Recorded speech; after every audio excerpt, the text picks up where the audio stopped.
पहा नवीन एपिसोड्स एकदम add free.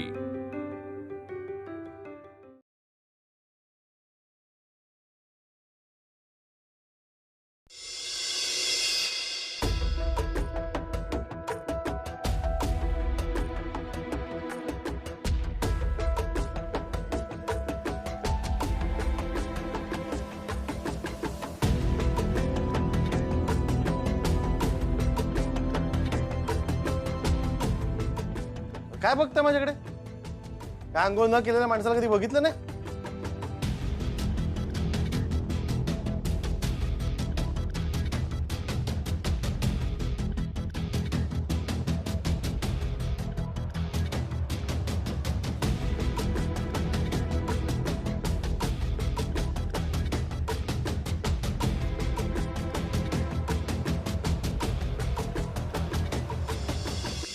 वास कसला येतोय?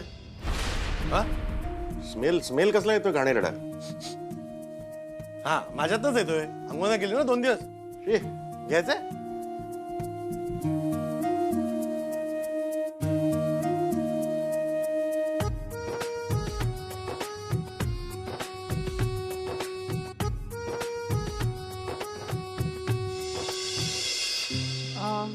दादा अर्धा किलो नाही नको, पाव किलोच द्या. अहो ताई, अहो शिमला मिरची पण ताजी आहे, वांगी पण आहेत, फक्त भेंडीच काय घेताय?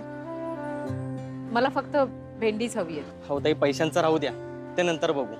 तुम्हाला ज्या ज्या भाज्या हव्यात ते घेऊन जा.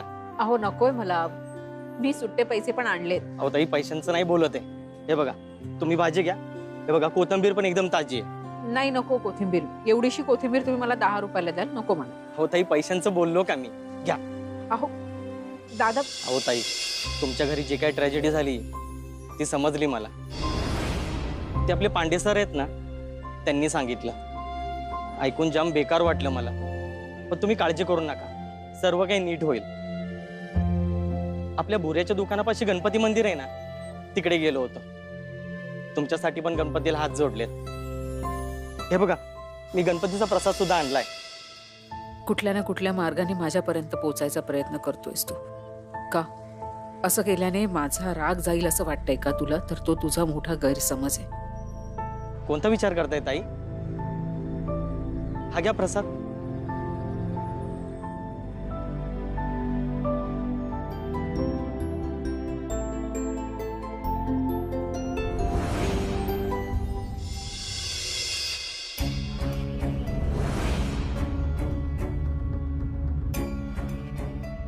काय चालवलंस तू? काय सुरू आहे? सॉरी हा बाबा, म्हणजे तुमची परमिशन घ्यायला हवी होती मी, पण ते राहून गेलं जरा. कुठल्याही गोष्टीवर दारू हा उपाय नाहीये. दिवसा ढवळ्या घरात बसून दारू पितोयस. डोकं ठिकाणावर आहे तुझं? ठिकाण्यावर नाहीये डोकं, आणि येईल का परत ठिकाण्यावर हेही माहित नाहीये. बाबा मला वास्तव्यात जगायचंच नाहीये. थोडीशी घेतली का मागचं सगळं विसरून जातो. थोडा वेळ बरं वाटतं. म्हणून श्रेयस, याला पळपुटेपणा म्हणतात. बाबा, 55 लाख रुपये कर्ज आहे माझ्या डोक्यावर. ते कसं परत फेडायचं मला माहित नाहीये. घरात बसून हातावर हात देऊन प्रॉब्लेम सॉल्व्ह होणार आहे तुझे? अरे ऑफिसमध्ये जा, काम कर. नाही, ऑफिसला नाही जाणार मी. माझा कॉन्फिडन्स गेलाय बाबा, मी नाही जाणार. बाटली दे. राहू दे ना बाबा. ती बाटली दे. बाबा, एकतर पैसे नाहीत. बाटली दे.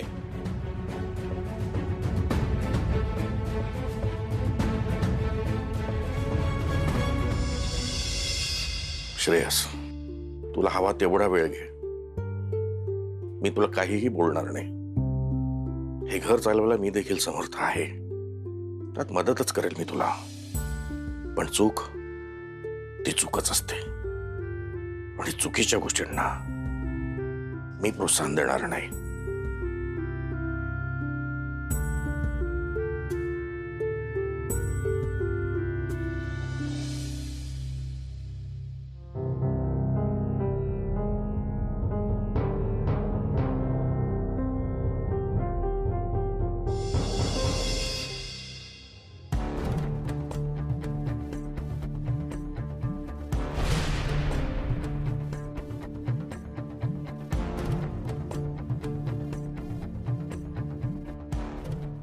हे देवा.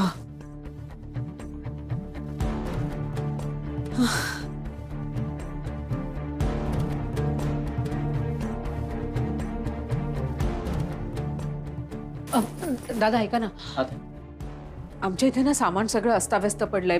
कुणी आलं होतं का? दुसराही दादा आला होता. गेला तेव्हा पण न बोलता निघून कसला तरी राग काढला असेल.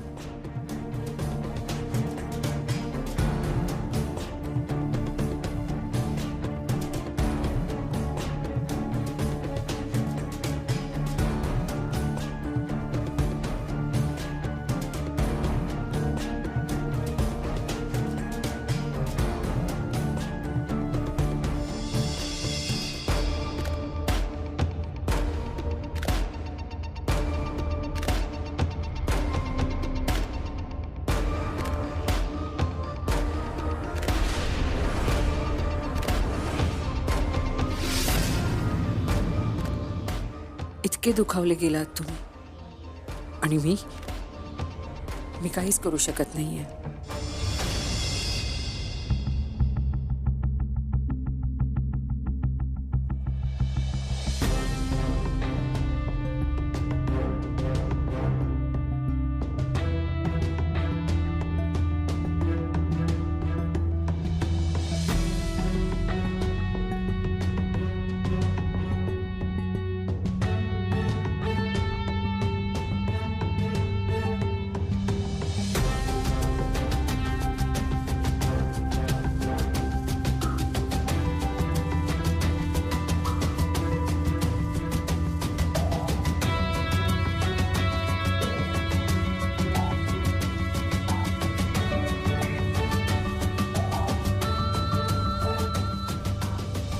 नवीन बिझनेस आणि ऑफिससाठी खूप खूप शुभेच्छा.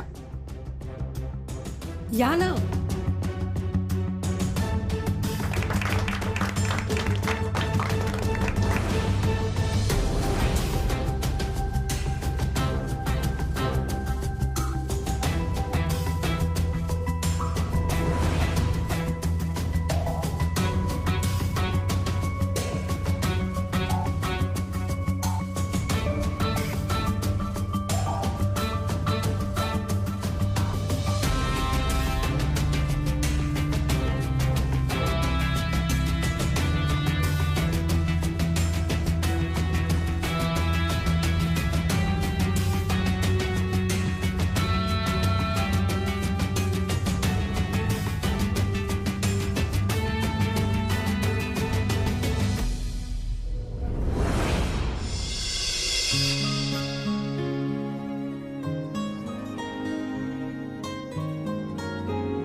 इथे तुझ्या डोळ्यासमोर झालं ना सगळं. तुला माहिती होतं हे सगळं त्यांच्यासाठी किती महत्वाचं आहे. का केलंस तू असं? सांग ना का? पण का बोलते तुझ्याशी?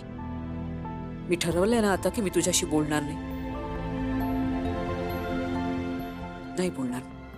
जोपर्यंत यांचं काम आधीसारखं सुरळीत सुरू होत नाही ना तोपर्यंत मी तुझ्याशी बोलणार नाही. आणि मी हे जे काय करते ना त्याच्यामुळे असं वाटून घेऊ नकोस की मी तुला माफ केलं. आता मी तुझ्याशी बोलेन ते तू सगळं व्यवस्थित केल्यावरच.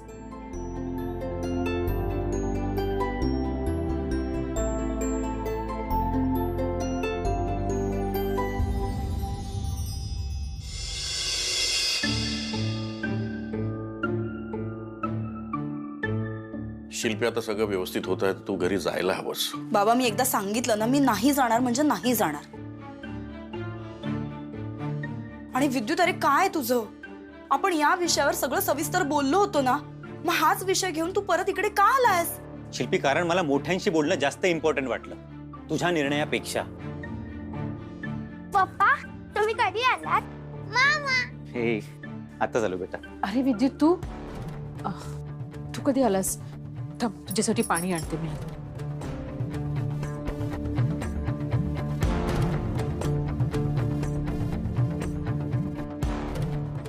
चहा टाकते. ताई नको, तू थांब जरा. काय झालं? तिकडे काही प्रॉब्लेम झालाय का? अगं नाही, आपल्या कामासाठी चालू आहे. शिल्पी, मला वाटतं तू विद्युत सोबत जायला हवं घरी. मी कुठेही जाणार नाही. शिल्पी, तूच हो म्हणाली होतीस ना? आणि इनफॅक्ट तू मागे लागली होतीस म्हणून मी हा फ्लॅट घेतला, आणि आता तूच नाही म्हणतेस. नाही येऊ शकत मी, कारण आता माझ्या भावाला आणि माझ्या घराला माझी खूप गरज आहे. तू बघतोयस ना इथे काय चाललंय ते. विद्युत, तुझा प्रॉब्लेम हाच होता ना की मी इथे राहून माझ्या घरातल्यांवरती बर्डन देतेय. पण आता तसं काहीच नाहीये. Let me tell you, in fact मी इथे राहून त्यांना मदतच होतीये. कळतंय का तुला? हे बघ विद्युत, मी आता अशा परिस्थितीत माझ्या भावाला आणि माझ्या फॅमिलीला सोडून कुठेही जाऊ शकत नाही. मी माझी जबाबदारी टाळू शकत नाही आता. कुहू, संजू, तुम्ही आतल्या खोलीत जाता का? जरा जाऊन ड्रॉइंग करा जा. ताई नको. संजू, तू थांब. कुहू, तू जाऊन तुझं ड्रॉइंग कंप्लीट करतेस का?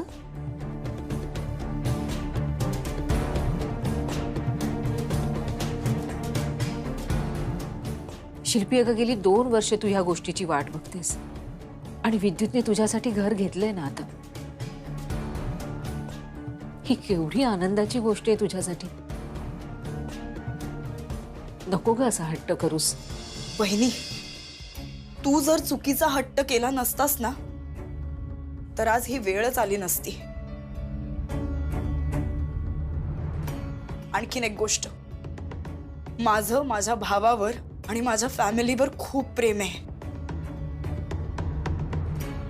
जेव्हा मी प्रॉब्लेम मध्ये होते ना तेव्हा माझ्या भावानी, माझ्या फॅमिलीनी मला सांभाळून घेतलंय. ते कधीच असं म्हणाले नाहीत की शिल्पी तू जा निघून या घरातनं. कधीच नाही. आता माझा भाऊ प्रॉब्लेम मध्ये, तो अडचणीत आहे, त्याला माझी गरज आहे, तेव्हा मी सुद्धा त्याला सोडून कुठेही जाणार नाही. हो अगं, तू म्हणतेस ते खरंय, पण शिल्पी, तुझं जेवढं तुझ्या दादावर प्रेम आहे ना तेवढंच तुझ्या दादाचंही तुझ्यावर प्रेम आहे. आणि तुझा संसार पुन्हा एकदा सुरळीत सुरू होतोय तर त्यांनाही असंच वाटेल की तू इथे थांबू नयेस. पण आता तो कितीही म्हणाला तरी मी हे घर सोडून कुठेही जाणार नाही. शिल्पी, इनफ. खूप झालं आता. यानंतर मी तुला चल असं म्हणणार नाही. शिल्पी, शेवटचं सांगतोय, तुझं घर तयार आहे. तुला यायचं असेल तर ये, नाहीतर नको येऊस. पण माझा मुलगा आता इथे राहणार नाही. मी संजूला घेऊन चाललोय. संजू कुठेही जाणार नाही. संजू माझ्यासोबत येतोय. चल संजू.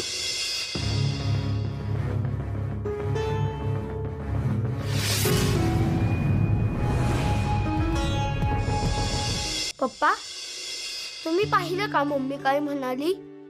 मम्मी म्हणाली दादाला माझी गरज आहे, या फॅमिलीला माझी गरज आहे. पप्पा, आजपर्यंत मम्मी असं कधीच नाही म्हटली. मम्मी फक्त म्हणते मला असं पाहिजे, मला तसं पाहिजे, मला हे नाही आवडत, मला ते नाही आवडत. पण आज फर्स्ट टाइम मम्मीने पूर्ण फॅमिली बद्दल विचार केलाय. पप्पा, तुम्हीच सांगतात ना गुड कॉज मध्ये सर्वांची हेल्प करायला पाहिजे. मग मम्मीकडे गुड कॉज साठीच तर थांबतीये ना, सगळ्यांना हेल्प करायला. म्हणून मी आज मम्मीची साईड घेणार. सॉरी पप्पा.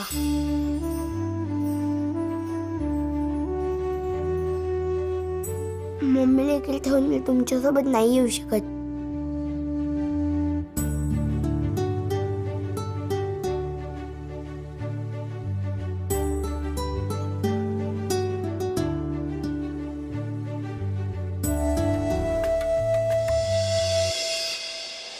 विद्युत, मला आपल्या घरी परत यायचंय, पण आत्ता नाही.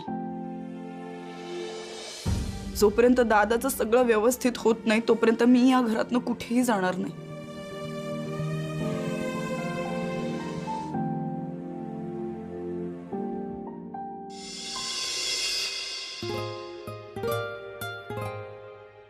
वहिनी, डिनर झालं की आपण हिशोब करायला बसूया जरा, ठीक आहे? हिशोब कशाचा?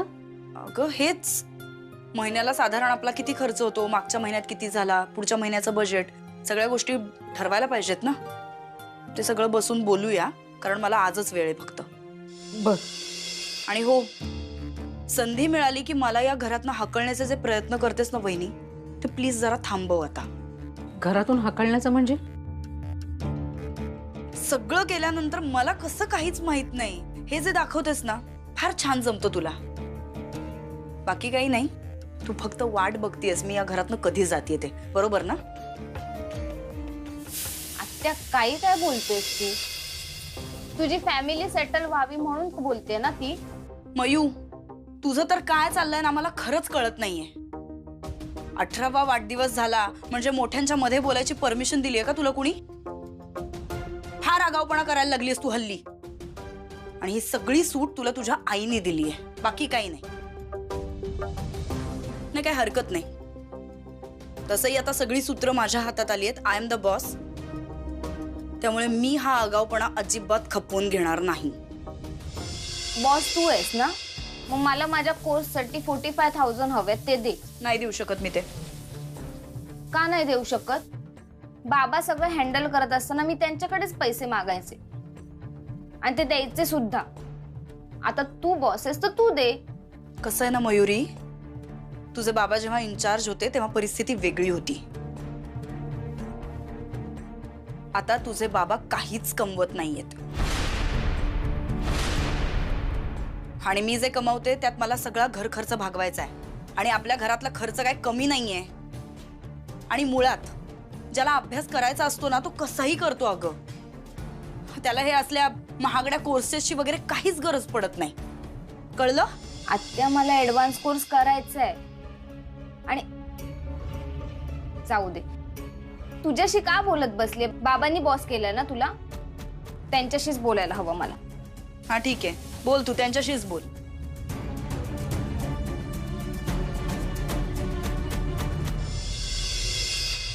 बाबा ऐका ना, मला ऍडव्हान्स कोर्ससाठी ऍडमिशन घ्यायची आहे आणि ना कोणालाही इझिली ऍडमिशन घेता येत नाही. मी खूप अभ्यास केलाय हो यासाठी. त्याच्या 2 परीक्षा असतात, त्याची एक परीक्षा मी ऑलरेडी टॉप केली आहे आणि मी दुसरी पण क्लिअर करेन. पण आत्यानं मला ही अपॉर्च्युनिटी सोडून दे सांगते. तिच्याकडे पैसे असतानाही देत नाहीये मला. तुम्ही इन्चार्ज केलंय ना तिला, तुम्ही सांगा ना की मला पैसे द्यायला कोर्ससाठी.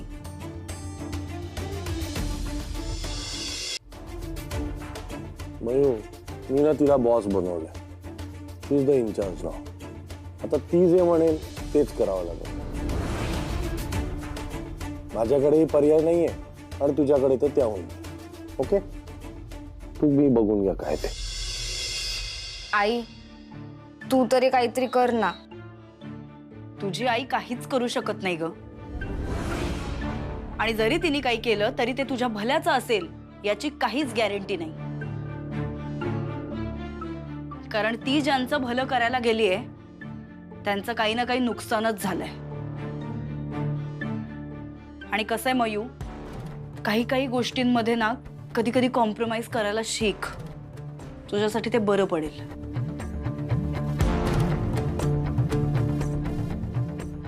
कोणाला काय काय शिकवायचं या घरात देव जाणे.